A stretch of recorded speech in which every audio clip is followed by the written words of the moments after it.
आजको विषयवस्तुमा मैले यहाँलाई चाहिँ बैंक नगदी किताब जसले हामी बैंक क्याश बुक भनेर भन्छौं है। त यो बैंक क्याश बुक हामीले कसरी बनाउने न्यू फर्मेट अनुसार हामीलाई क्लास 11 को न्यू कोर्स अनुसार चाहिँ जुन बैंक क्याश बुक हामीले पछाडी गभर्नमेन्ट एकाउन्टिङ साइडमा जुन दिएको छ हो त्यो बैंक क्याश बुकबाट हामीले कसरी यो चाहिँ बनाउने कसरी बैंक क्याश बुक बनाउने हो त्यो कुरा आज हामी यस भिडियो क्लासमा सिक्नेछौं। र जर्नल भाउचरसँग सम्बन्धित अरु धेरैवटा भिडियो क्लासहरु मैले अलरेडी नै बनाइसकेको छु। यदि त्यो भिडियो क्लासहरु तपाईले हेर्न भ्याउनु भएको छैन भने तल डिस्क्रिप्सन बक्समा मैले त्यसको लिंक दिएको छु, त्यहाँबाट पनि हेर्न सक्नुहुन्छ। मैले यहाँ एउटा फर्मेट बनाइरहेको छु, यहाँले देखिराख्नु भएको छ। सबभन्दा पहिले यहाँ हेर्नुस् त, यहाँ चाहिँ फर्स्ट कोलन है, यो कोठा चाहिँ हामीले बैंक क्याश बुक जुन न्यू फर्मेटमा दिएको छ त्यो कोठा हामीहरु त्यो फर्मेट हामी यहाँ देखिरहेका छौं। त्यसैले फर्स्ट फर्मेटमा मिति दिएको छ, यहाँले डेट इंग्लिशमा चाहिँ डेट हामी यसलाई भन्छौं। त्यसपछि voucher number, journal voucher number second कोलनमा हामीले यहाँ लेख्छौं। त्यसपछि हामी विवरणहरु यहाँ लेख्छौं है, पर्टिकुलर्सहरु हामी यहाँ लेख्छौं। त्यसपछि यो कोठामा हामी हेरौं त नगद मौजदात, इट मिन्स क्याश ब्यालेन्स, यसको पनि एउटा डेबिट अर्को क्रेडिट कोलन, यो क्रेडिट कोलन हो भने यो चाहिँ डेबिट कोलन हो भनेर हामीले यसरी बुझ्छौं। त्यसपछि बैंक मौजदात, it means bank balance, bank ब्यालेन्समा के छ त यो डेबिटको कोठा, यो क्रेडिटको, यो चेक नम्बर, यहाँ चाहिँ हामी इलेक्ट्रोनिक्स रिसिप्ट्स नम्बर, इलेक्ट्रोनिक्सको विद्युतीय कारोबार नम्बर हुन्छ त्यो पनि यहाँ लेख्न सकिन्छ र यहाँ चाहिँ बाँकी रहेको छ। त्यसपछि यो शीर्षकमा चाहिँ हामी बजेट खर्च, बजेट एक्सपेन्डिचर हामी यो कोठामा लेख्छौं। बजेट एक्सपेन्डिचरमा पनि दुईटा कोठा छ हेर्नुस् त, एउटा चाहिँ संकेत नम्बर, त्यसले हामी बजेट हेड नम्बर भन्छौं र यो चाहिँ रकम भनेको छ, एमाउन्ट भनेको छ। यसरी हामी बजेट खर्च बजेट एक्सपेन्डिचरको पनि दुईटा, एउटा चाहिँ बजेट हेड नम्बर अर्को चाहिँ अमाउन्ट रहेको छ, यसलाई पनि हामी बुझौं। त्यसपछि यो कोठामा पेस्की अथवा एडभान्स रिलेटेड ट्रान्ज्याक्सन्सहरु हामी यो कोठामा राख्छौं। पहिले पुरानो फर्मेटमा हामीलाई चाहिँ यसरी दुईटा एडभान्सको कोठा दिएको हुँदैन थियो, यहाँ चाहिँ दुईटा एडभान्सको कोठा दिएको छ। हेर्नुस् त, चालु आर्थिक वर्षको पेस्की, यहाँले चाहिँ तपाईको बुकमा छ फर्मेट, त्यहाँबाट पनि हेर्न सक्नुहुन्छ। चालु आबको पेस्की, यसको मतलब यो वर्ष कति पेस्की दियो र कति पेस्की फर्स्युट गरियो, हामी यो कोठामा दिएको लेख्छौं, यो कोठामा फर्स्युट क्लियर गरेको लेख्छौं। त्यसपछि यहाँ हेर्नुस् त, गत आर्थिक वर्षको पेस्की, गत वर्ष पोहोर साल कति पेस्की दिएको थियो, कति फर्चिएको थियो। यहाँ पेस्की दिएकोलाई हामी चाहिँ जिम्मेवारी पनि भन्न सक्छौं है। यो पेस्की गत आर्थिक वर्षको जुन पेस्की छ यसलाई दिएकोलाई जिम्मेवारी पनि हामी लेख्न सक्छौं र यहाँ त कैफियत भनेर हामी लेख्छौं। त यो फर्मेटमा हामी बैंक नगद किताब बैंक क्याश बुक बनाउन सक्छौं। ल अब चाहिँ यो बैंक क्याश बुकमा कसरी हामीले ट्रान्ज्याक्सन्सहरुलाई पोस्टिङ गर्ने त त्यो कुरा हामी यसमा सिक्छौं। बैंक क्याश बुक बनाउनको निमित्त हामीले दुईटा मेथड्सहरु छन्। एउटा चाहिँ जर्नल भाउचर बनाएर हामीले त्यसलाई यहाँ पोस्टिङ गर्छौं, त्यसरी पनि बनाउन सक्छौं। अर्को चाहिँ विथआउट जर्नल भाउचर, हामीले जर्नल भाउचर नबनाइकनै पनि बैंक क्याश बुकमा डाइरेक्टली हामीले पोस्टिङ गर्न सक्छौं है। मैले यहाँ चाहिँ bank cash book journal voucher नबनाइकन डाइरेक्ट पनि कसरी पोस्टिङ गर्ने भन्ने कुरा पनि यहाँलाई सिकाउँछु। ल हेडिङ पहिले लेख्नुस्, यो हेडिङको लागि त तपाईले बुकमा एकचोटी फर्मेट हेर्नुस्, किनभने यो चाहिँ तपाईले प्रिन्ट फर्मेट पनि लान सक्नुहुन्छ। यो फर्मेट बनाउन झन्झट छ भने, तपाईले झन्झट लाग्छ भने तपाईले चाहिँ प्रिन्ट गरेर है, तपाईको चाहिँ बजारमा पनि किन्न पाइन्छ यो प्रिन्ट फर्मेटहरु, त्यो पनि लान सक्नुहुन्छ। अथवा तपाईले कम्प्युटरमा पेपरमा चाहिँ यो प्रिन्ट गरेर पनि लान सक्नुहुन्छ, यो चाहिँ हामी लान पाउँछौं। अब यहाँ मैले बैंक नगद किताब लेखेको छु, म चाहिँ यहाँ एक्जाम्पलको रूपमा केही ट्रान्ज्याक्सन्सहरु लेख्छु र त्यो ट्रान्ज्याक्सनलाई कसरी यहाँ पोस्टिङ गर्ने भन्ने कुरा देखाउँछु। ल घर भाडा बापत रु 10,000 भुक्तानी गरियो, पेड हाउस रेन्ट रुपीस 10,000। अब यो हाउस रेन्ट पेड गरियो, हेर्नुस् त क्वेशन यहाँले देखिराख्नु भएको छ। अब घर भाडा भुक्तानी गरियो भने घर भाडा भुक्तानी गरेको भाउचर के त, एकचोटी हामी भाउचर यसलाई बनाऊ। यसको भाउचर के हुन्छ भने बख डेबिट है, डेबिटमा बख डेबिट बीई, अनि यहाँ चाहिँ भाडा अथवा घर भाडा भनेर हामीले लेख्छौं र डेबिटको एमाउन्ट यहाँ लेख्छौं र क्रेडिटमा हामी के लेख्छौं कोले निका एकल खाता कोष भनेर हामीले यहाँ चाहिँ 10,000 क्रेडिटमा लेख्छौँ। त यो यसको भौचर हामीले यो बनाउने हो। ल अब यो भौचरलाई हामी बैंक नगद किताबमा कसरी पोस्टिङ गर्ने? ल हेर्नुस् त यहाँ त मिति यहाँले पहिलो कोलनमा मिति देखिरहनु भएको छ नि, हो यहाँ चाहिँ हामी मिति लेखौँ, यहाँ डेट लेखौँ, यहाँ असार 1 गते। ल त्यसपछि यो कोठामा चाहिँ भौचर नम्बर लेखौँ, यो भौचर नम्बर 1 हो, पहिलो भौचर हो, हामीले भौचर नम्बर 1 लेखौँ।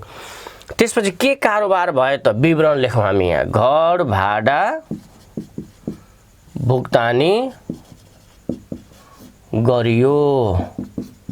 ल के भयो त्यो कारोबार हामी यहाँ लेख्छौँ, घर भाडा भुक्तानी गरियो। त्यसपछि हेर्नुस् त अब यो बख लेखिएको छ नि, डेबिट बख घर भाडा छ नि, बख भनेको हामीले के बुझ्छौँ, बजेट खर्च, बीई इङ्ग्लिसमा लेख्छौँ। त बजेट खर्चको कोठा हामीसँग छ, यहाँ हेर्नुस् त यो कोठा हो नि बजेट एक्सपेन्डिचर, हेर्नुस् त बजेट खर्च सङ्केत नम्बर र रकम यहाँ लेखिएको छ नि, हो यो कोठामा जहाँ बख हामी लेख्छौँ त्यो बखलाई हामीले यो कोठामा गएर लेख्नुपर्छ। ल त्यसैले अब घर भाडाको सङ्केत नम्बर कति, सङ्केत नम्बर भनेको बजेट हेड नम्बर कति, त्यो हामीले यहाँ यो सङ्केत नम्बरमा लेख्छौँ। घर भाडाको सङ्केत 28,142 यसरी यहाँले सङ्केत नम्बर लेख्नुहुन्छ। यहाँ चाहिँ अब सङ्केत नम्बर लेखिसकेपछि रकम यहाँ हेर्नुहोस् त 10,000 छ नि बजेट खर्चमा, यो 10,000 हामी यहाँ लेख्छौँ।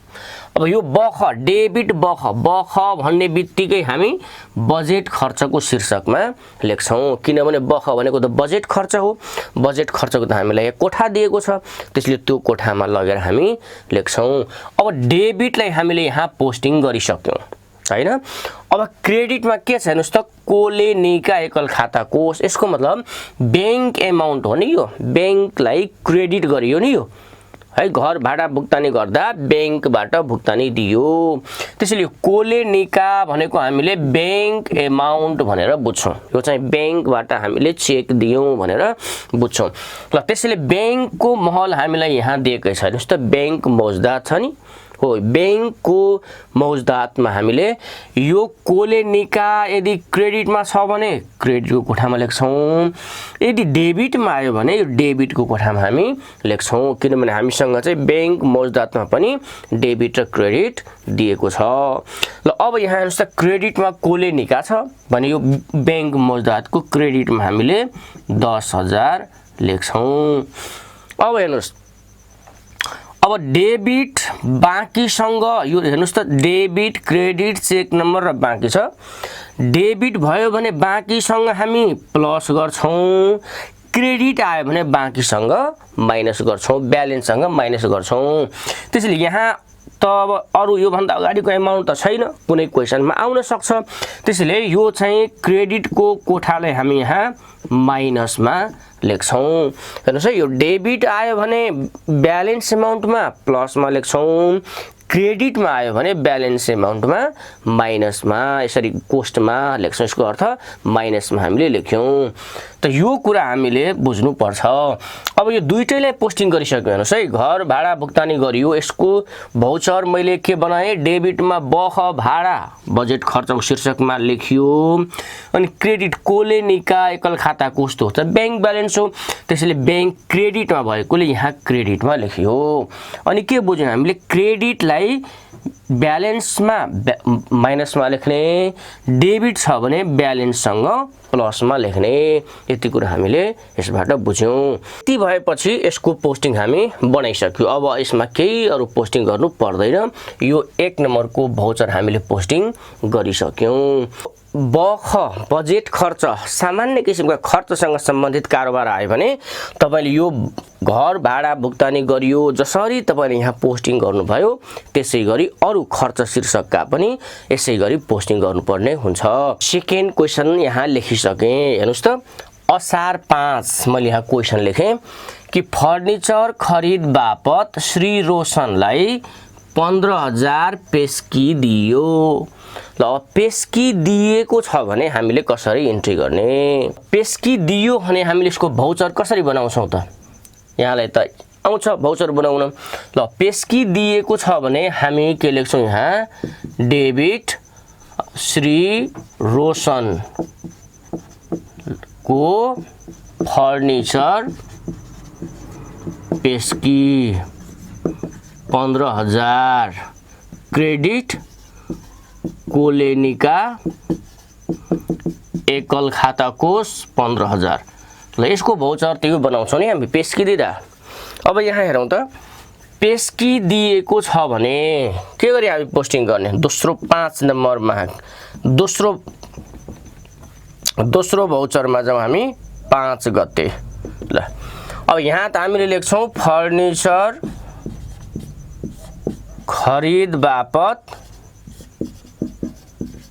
पेस्की दियो ल यो न्यारेसनमा हामीले यो कारोबारमा यही लेख्छौं अब यहाँ हेर्नुस् त तपाईले के बुझ्नुहुन्छ अब डेबिटमा के छ त फर्निचर पेस्की छ फर्निचरको नम्बर यहाँ लेखौं 31,123 हो यसको नम्बर ल अब के को लागि पेस्की दियो फर्निचरको लागि पेस्की दियो यहाँ पनि बजेट खर्चमा पनि हामीले लेख्नु पर्यो हेर्नुस् त कहाँ हामीले लेख्दै छौं पेस्की दिदा बजेट खर्चमा पनि लेख्दै छौं पहिलो एन्ट्री हामीले यहाँ गर्छौं र पेस्की दिएको हेर्नुस् त यो कोठा छ नि चालु आवर्षको पेस्की ओ चालु आर्थिक वर्षको पेस्कीमा दिएको कोठामा पनि हामी 15,000 लेख्छौं ल दुई ठाउँमा हामीले पोस्टिङ गरिसक्यौं पेस्की दिदा यो पहिलो चाहिँ हामीले बजेट खर्चमा पनि 15,000 दोस्रो हामीले चालु आर्थिक वर्षको पेस्कीको कोठामा पेस्की दिएकोमा पनि 15,000 लेख्यौं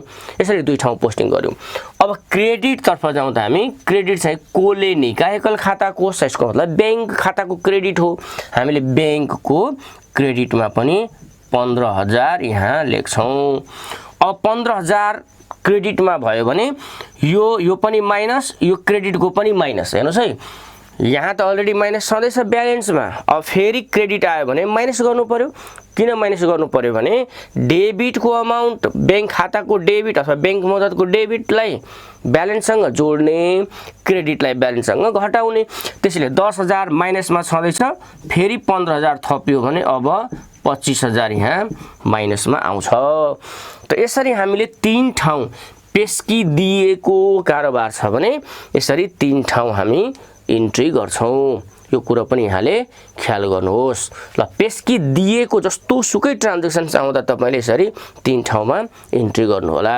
अब त्यसपछि एउटा पेस्की फर्स्योटलाई कसरी इन्ट्री गर्ने भन्ने कुरा पनि हेरौं ल मैले तेस्रो ट्रान्ज्याक्सन्स पनि यहाँ लेखिसके हेर्नुस् त एकचोटी ट्रान्ज्याक्सन्सलाई हामी हेरौं क्वेशनलाई हामी ध्यान दिएर हेरौं त यहाँ के लेखेको छ भने असार 10 मा रोशन को फर्निचर खरिद पेस्की 15,000 रोशनलाई पेस्की दिएको थियो 15,000 अघिल्लो ट्रान्ज्याक्सन्समा हामीले यहाँ रेकर्ड गरिसक्यौं 15,000 पेस्की लिएकोमा निजको खरिद सम्बन्धी बिल रु 18,000 को आधारमा पेस्की फर्स्योट गरियो यसको अर्थ 15,000 लाई के रे 15,000 पेस्की रहेको छ तर खर्च चाहिँ कति भएको रहेछ 18,000 वास्तविक खर्च भएको रहेछ यो ट्रान्ज्याक्सन्स अनुसार यो कारोबार अनुसार अब यसलाई हामी इन्ट्री गरौँ त यसमा ल अब खर्च जम्मा जम्मी कति भयो 18,000 खर्च भयो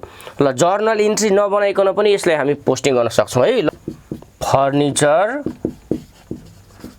पेस्की फर्स्योट ल श्री रोशन को पेस्की क्लियर एडभान्स क्लियर्ड भने हामी लेखौं अब एडभान्स क्लियर्ड गर्दा वास्तविक खर्च कति भएको छ 18,000 भएको छ नि ल वास्तविक खर्चलाई यहाँ लेखौं हामी है ल 31,123 फर्निचरको नम्बर हो वास्तविक खर्च भनेको 18,000 खर्च भएको छ यसलाई भाउचर बनाउँदा पनि डेबिट बख फर्निचर 18,000 नै हुन्छ नि यहाँ वास्तविक खर्च ल अब हामीले खर्चमा लेखिसकेपछि एडभान्स क्लियर्डको बेलामा जति एडभान्स दिएको थियो त्यो एडभान्सलाई यहाँ माइनसमा हामीले लेख्छौँ। ल हेर्नुहोस् है, यो एडभान्स क्लियर्ड गर्दाको अवस्थामा के गर्यौँ हामीले, यति चाहिँ 18,000 चाहिँ वास्तविक खर्च भयो र 15,000 हामीले माइनसमा यही लेखेको छौँ। किन लेख्यौँ माइनसमा, कि अलरेडी हामीले अगाडि नै त्यसलाई लेखिसकेको थियौँ पेस्किदिएको बेला। त्यसैले कति पेस्किदिएको थियौँ त्यसलाई हामी यहाँ माइनस गर्यौँ। 15,000 एडभान्स क्लियर्ड हुने भयो, फर्छौटको कोठामा हामी लेख्छौँ। अनि 3,000 त क्रेडिटमा छ यहाँ। ल यसलाई अब म फेरि भौचर बनाएर पनि देखाउँछु है। यसको भौचर हेर्नुहोस्, डेबिट बख फर्निचर 18,000 वास्तविक खर्च लेख्नु पर्यो। क्रेडिट रोशनको फर्निचर पेस्की फर्छौट, कति पेस्की लिएको थियो त उसले, 15,000 र बाँकी रहेको हैन बेसी जुन खर्च भएको थियो त्यसलाई हामी कोलेनिका एकल खाता कोष भनेर 3,000 ब्यालेन्स एमाउन्ट लेख्छौँ। अब यो वास्तविक खर्चलाई त हामी यहाँ पोस्टिङ गरिसक्यौँ र पहिले दिएको कति हो त पेस्की, यो पेस्की दिएको 15,000 लाई माइनसमा फर्छौट गर्दा माइनसमा लेख्यौँ। अब यो 3,000 हेर्नुहोस् त क्रेडिटमा छ नि, बैंक ब्यालेन्स हो, यो कोलेनिकालाई हामी यहाँ क्रेडिटमा लेखिदियौँ र क्रेडिट भइसकेपछि फेरि ब्यालेन्ससँग हामीले जोड्नु पर्ने भयो। डेबिट हुँदा डेबिट हुँदा जोड थियो भने क्रेडिट हुँदा फेरि यसलाई हामी माइनस गर्नुपर्ने भयो। त्यसैले माइनस 25,000 र फेरि माइनस 3,000 कति हुने भयो त, 25 3 28,000 यहाँ माइनसमा हुने भयो।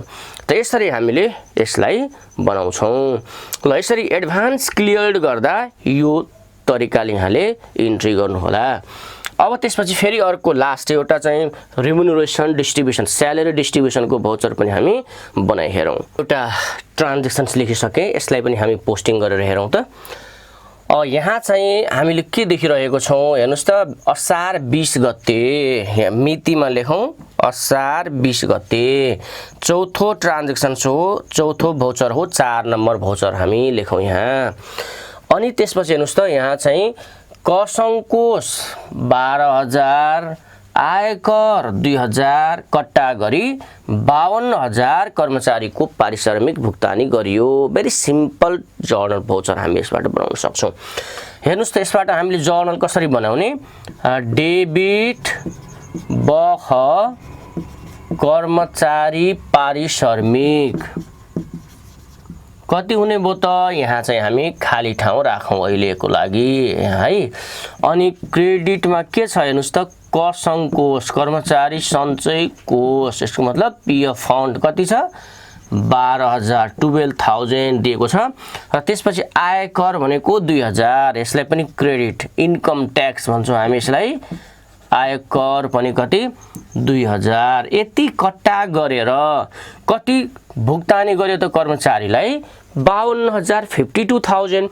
त्यसैले क्रेडिट चाहिँ कोलेनिका एकल खाता कोष कति 52,000।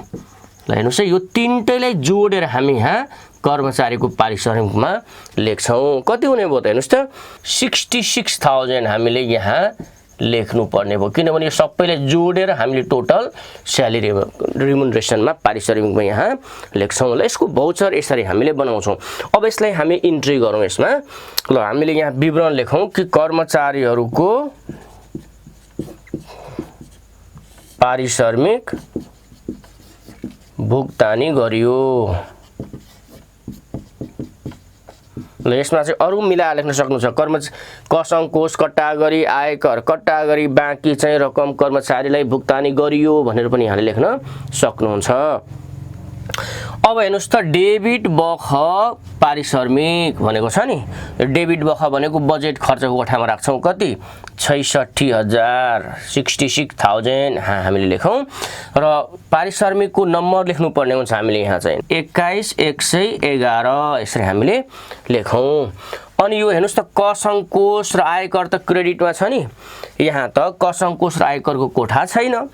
छैन भने यसलाई हामी कहाँ लेख्छौं विविधको कोठामा लेख्छौं यहाँ चाहिँ विविध लेखौं यहाँ कोठा मैले बनाउनु पर्ने हो यहाँ चाहिँ विविधको कोठा यहाँ पनि एउटा डेबिट अर्को क्रेडिट विविधको कोठा मिसेलनियस भनेर भनिन्छ त विविधलाई हामीले थपौं ल अब कसंकोश क्रेडिटमा छ यहाँ त कसंकोशको कोठा छैन भने विविधको क्रेडिटमा यहाँ हामी लेखौं 12000 ल यहाँ लेखौं 12000 यता कोठा नभएकोलाई हामी विविधमा लेख्छौं अब हेर्नुस् त आयकर पनि क्रेडिट हो यसलाई पनि हामी 2000 यहाँ आयकरमा यहाँ लेखौं है यहाँ कोठा नहुनेलाई हामी विविधमा लेख्छौं अनि त्यसपछि यहाँ हेर्नुस् त कोलेनिका भनेको क्रेडिटमा छ नि 52000 क्रेडिट कोलेनिका भनेको बैंक मौजदात त्यसैले यहाँ पनि हामी 52000 लेख्छौं र यो क्रेडिट आयो भने फेरि ब्यालेन्ससँग हामी के गर्छौं त माइनस गर्छौं अलरेडी यहाँ माइनस छँदैछ फेरि यो माइनसमा आयो कति हुने भयो त हेर्नुस् त 50 80 80000 भयो यहाँ यो पनि माइनसमा भयो त यसरी हामीले यो स्यालेरी डिस्ट्रिब्युट गरेको पारिश्रमिक वितरण गरेकोलाई यसरी हामी यसमा राख्छौं ल अब यति भइसकेपछि हामीले सम्पूर्ण कारोबारहरु यहाँ इन्ट्री गरिसक्यौं हैन इन्ट्री गरिसकेपछि अब चाहिँ अफिसले के गर्छ भने यो खर्चहरुको निकासा आदेश माग्छ यो खर्चलाई निकासा दिनुहोस् भनेर अब कोलेनिकामा पठाउँछ र कोलेनिकाले त्यसले के गर्छ यो खर्च बराबरको निकासा पठाइदिन्छ अनि निकासा पठाउँदा के गर्छ त यसलाई हेरौं त यो खर्चहरुको निकासा जम्माजम्मी कति खर्च भएको बुझ्यो 80000 रुपैयाँ खर्च भएको बुझ्यो अब 80000 को उसले निकासा आदेश गर्छ निकासा ल्याउनुस् भनेर कोलेनिकालाई माग गर्छ अनि कोलेनिकाले निकासा दिन्छ निकासा दिँदा यसको भाउचर के गरी बनाउने डेबिट कोलेनिका एकल खाता कोष अनि क्रेडिटमा बजेट निकासा भनेर क्रेडिटमा अब जति खर्च भएको छ त्यति माग गर्छ उसले 80000 खर्च भएको छ नि 80000 उसले माग गर्छ र कोलेनिकाले त्यसलाई त्यति पैसा पनि दिन्छ त्यसको भाउचर चाहिँ हामीले यसरी 80000 यहाँ डेबिटमा र 80000 चाहिँ क्रेडिटमा लेख्छौं ल हेर्नुस् त अब डेबिट कोलेनिका एकल खाता कोष 80000 यो खर्च चाहिँ खर्च भएको निकासा माग गर्दा चाहिँ निकासा पाउने अवस्थामा हामी यो भाउचर बनाउँछौं र क्रेडिट बजेट निकासा त्यसैले अब यहाँ 5औं नम्बरमा लेखौं हामी निकासा आदेश प्राप्त निकासा